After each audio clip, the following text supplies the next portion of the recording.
se phek som ni na atrang iming ariang sing nun kong zo sang tura iliam nu pon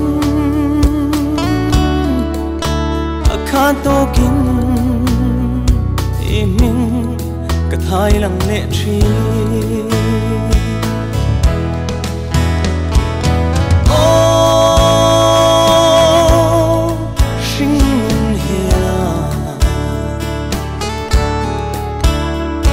Koprem tura tuare mane yang hia Koprem lo tura duan sa an om ani don hi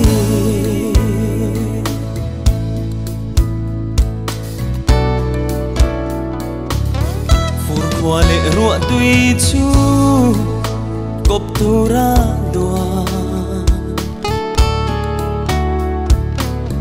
Pang parle khuai te po kop tura dua Van zolan chum le ni zung po kop tura dua Nang le ke ero sang tura dua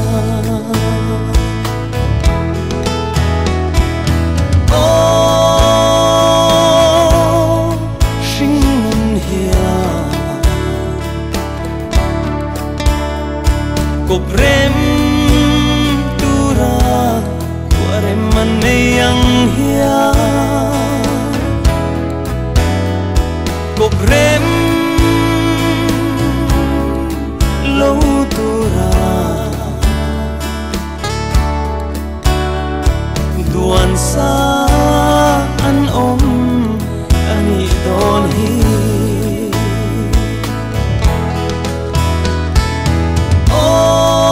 Oh sing hia Koprem